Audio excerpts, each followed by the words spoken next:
عمران پاکستان کا طاقتور ترین لیکن ناکام حکمران کیسے بنا؟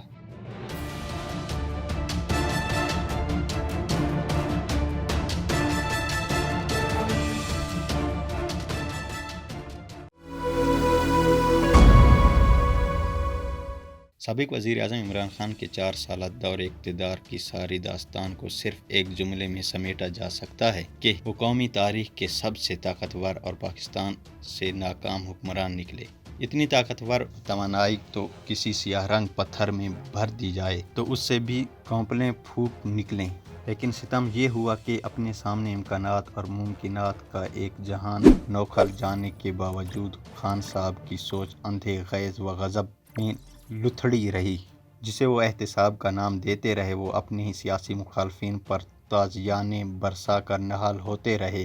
4.25 برس یہی ان کا مشن رہا۔ اپنے تازہ سیاسی تجزیے میں معروف لکھاری اور سینیٹر عرفان صدیقی کہتے ہیں کہ عمران خان کی نام نہاد کی ریاست مدینہ کی ساری توانائیاں، تمام دعوے، تمام وعدے اور تمام نعرے صفاق احتساب کی اندھیر نگری کا رزق ہو گئی۔ انہوں نے بطور وزیر اعظم کوئی ایسی کوشش نہیں کی کہ ملک میں سرمایہ کاری آئے، معیشت کو سنبھال سکے، روزگار کے موقع نکلیں، مہنگائی میں کمی ہو، عوام کے زخم بھریں، پاکستانیوں کے چہرے پر نکھار آئے اور بیرونی دنیا میں پاکستان کے نام و مقام میں اضافہ ہو۔ ان کے دل کی آسودگی ان باتوں میں تھی کہ نواز شریف، شہباز شریف، مریم نواز، حمزہ نواز، کیپٹن ریٹائر صفدر اور شریف خاندان کے دیگر متعلقین پر کتنے مقدمات قائم ہوئے، کتنوں میں سزا ہوئی، اگر نہیں ہوئی تو کیوں نہیں ہوئی، فلاں کو ہتکڑی کیوں نہیں لگائی گئی، فلاں کو جیل میں B کلاس کیوں دی گئی، فلاں کا کھانا گھر سے کیوں آیا۔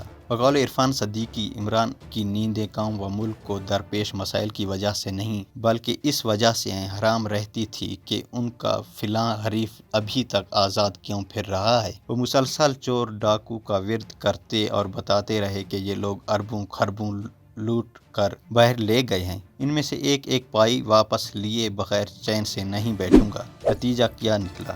اس کی جھلک chairman NAB justice retire Javed Iqbal کی بریفنگ میں ملتی ہے، جو چند دن قبل قومی اسمبلی میں پبلک اکاؤنٹس کمیٹی کو دی گئی، جس ادارے کو نیچے کی عدنی اہلکار سے لے کر چیئرمین تک شریف خاندان اور دیگر سیاسی حریفوں کی کرپشن کھنگالنے اور لوٹی ہوئی رقم واپس لانے اور فریضہ سونپا گیا۔ اس کا کہنا ہے کہ نیب نے اپنے قیام سے لے کر اب تک کل 882 ارب روپے بازیاب کرائے ہیں، لیکن سیاست دانوں سے برآمد کی گئی کل رقم صرف 47 کروڑ روپے ہے۔ عرفان صدیقی کہتے ہیں کہ عمران خان کے 44 ماہ کے کر ہائے نمایاں اور ترجیحات تو ایک مقالے کا موضوع ہے۔ سیاست کے کسی طالب علم کو اس پر ضرور کام کرنا چاہیے تاکہ آنے والی نسلوں کو پتہ چلے کہ ان کے اسلاف میں کیسے کیسے نابغے گزرے ہیں۔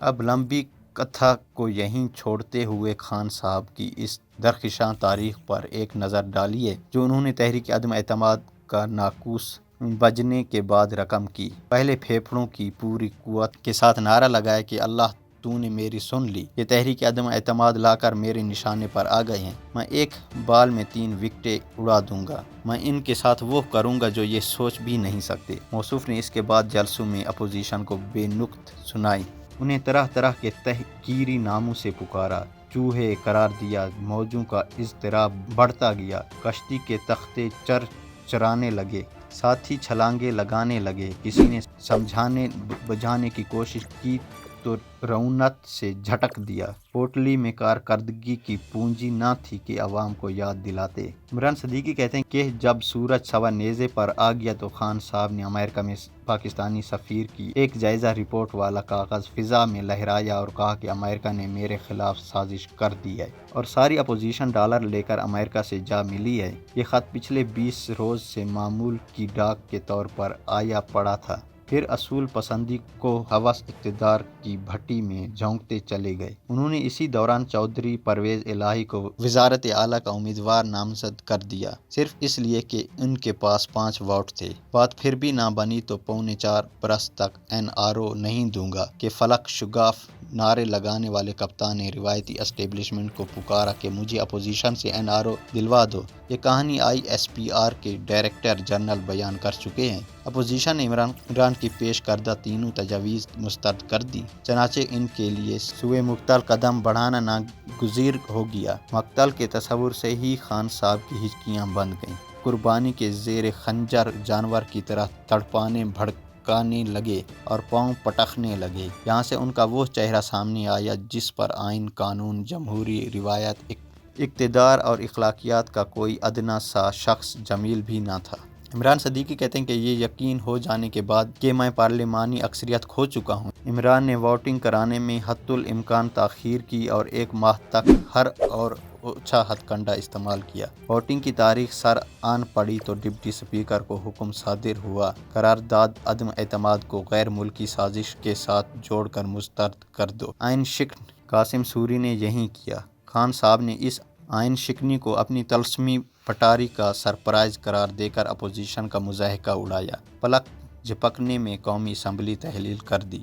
سمری پر دستخط کرنے کے لیے صدر عارف علوی کو پہلے ہی وزیر اعظم ہاؤس لا بٹھایا گیا تھا۔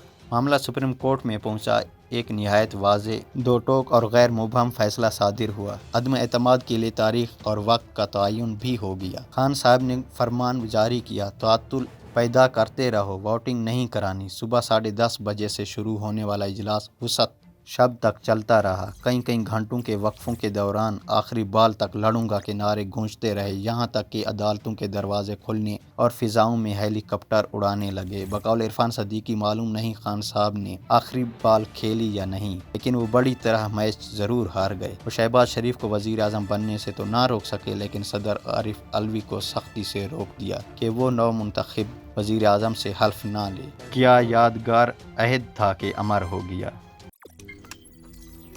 روزنامہ قدرت کی ویڈیو دیکھنے کے لیے ابھی یوٹیوب چینل پہ سبسکرائب کریں اور بیل آئیکن پر بھی کلک کریں۔